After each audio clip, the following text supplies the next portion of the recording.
Adolf Hitler, a name that still sends shivers down the spine of history, a name that has become the very symbol of evil. But what makes his story so unforgettable is not just the scale of his crimes, but how one man, once powerless, rejected, and overlooked, was able to seize the hearts of millions, build a war machine that conquered most of Europe, and nearly reshape the world in his image before falling into the ashes of his own destruction. The broken beginning.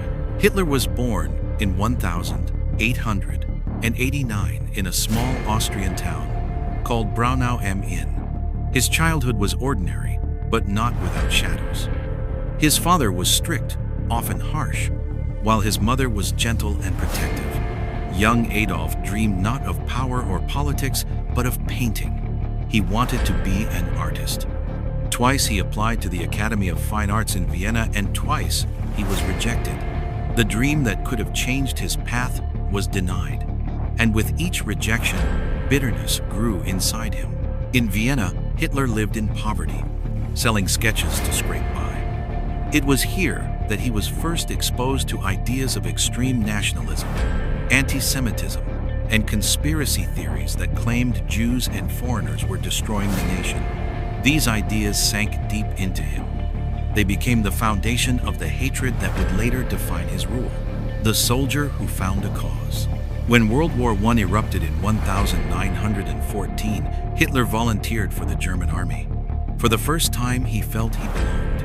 He was a soldier with purpose, fighting for something larger than himself. He carried messages through trenches, faced explosions, gas attacks, and mud-soaked battlefields. When the war ended in 1918, he was devastated. Germany had lost. The Treaty of Versailles forced his country to pay crushing reparations, shrink its army, and surrender land. To Hitler, this was humiliation, a betrayal by politicians, Jews, and communists, whom he would later call November criminals. The war had given him a cause. Its end gave him an enemy. The rise of the Führer. In the chaos of post-war Germany, Hitler joined a small political group that would later become the Nazi Party. At first, it was just one of many fringe movements, but Hitler's fiery speeches stood out. He spoke with passion, anger, and conviction. Crowds listened. They cheered. They followed. Germany was collapsing under hyperinflation, money so worthless that children played with stacks of banknotes as if they were toys. Unemployment soared. Desperation filled the air. And here was Hitler, a man who promised to restore pride, rebuild strength, and make Germany great again. In 1923, he attempted a coup, the Beer Hall Putsch. It failed. He was arrested and sent to prison. But prison became his platform. There, he wrote Mein Kampf, his book of ideology, racial superiority, hatred of Jews, dreams of expansion, and his vision of a powerful German Reich. By the time he left prison, Hitler was no longer just a man with words. He was a man with a plan. Seizing power. In the late 1920s, the world fell into the Great Depression. Businesses collapsed.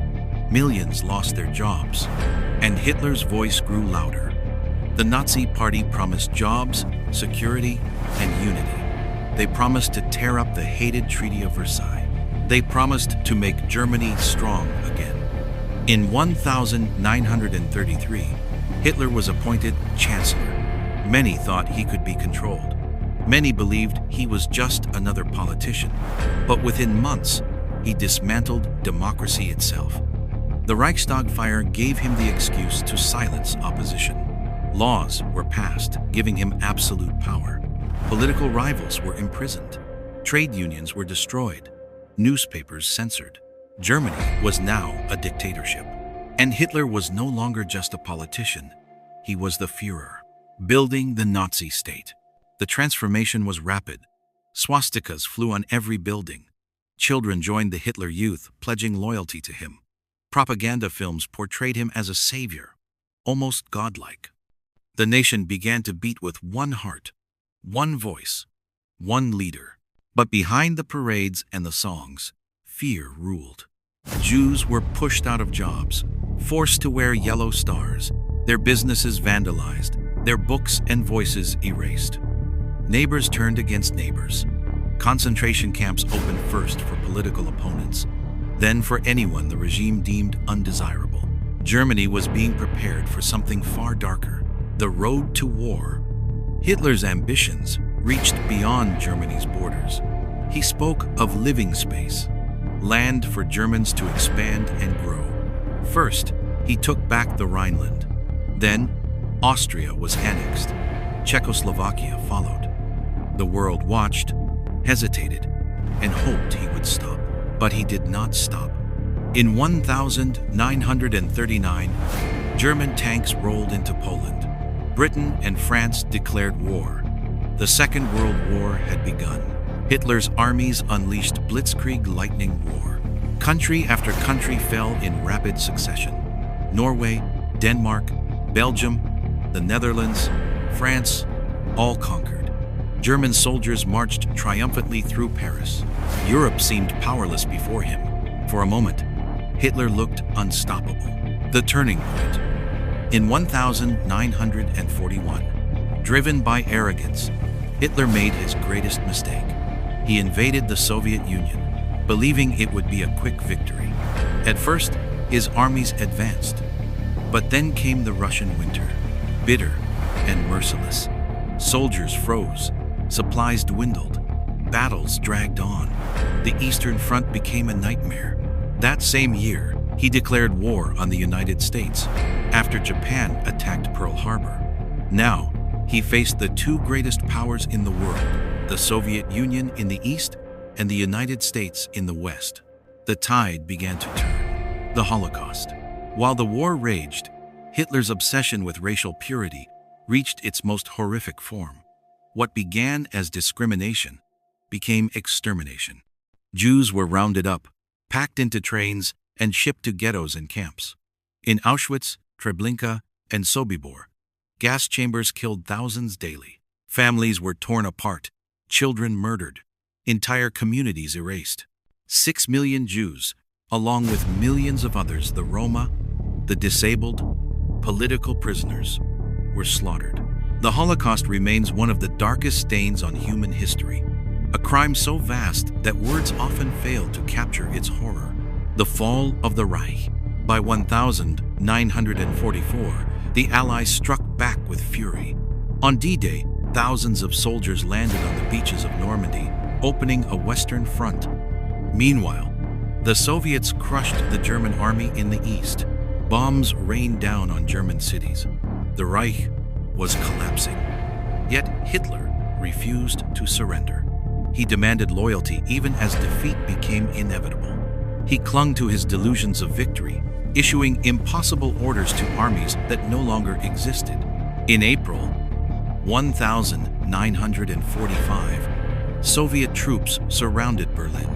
Hitler withdrew into his underground bunker. Above ground, the once mighty German capital was reduced to rubble. Inside the bunker, despair reigned. On April 30th, Hitler took his own life. The 1,000-year Reich he had promised lasted only 12. A week later, Germany surrendered. The war in Europe was over, the legacy of evil. When the world discovered the concentration camps, the full scale of Hitler's crimes was revealed.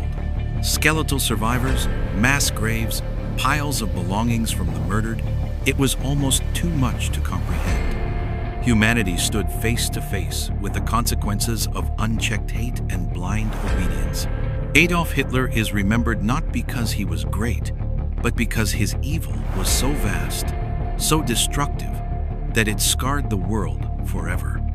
He showed how dangerous one man's obsession can be when fueled by fear and supported by millions who remain silent. His story is a warning of how democracies can collapse, how prejudice can spread, how hate can be disguised as hope, and how ordinary people can become complicit in extraordinary crimes. Adolf Hitler died in 1945. But his name, his shadow, his crimes, they live on, not as a legacy of power, but as a reminder. A reminder that humanity must never allow such darkness to rise again, because history, if ignored, has a way of repeating itself.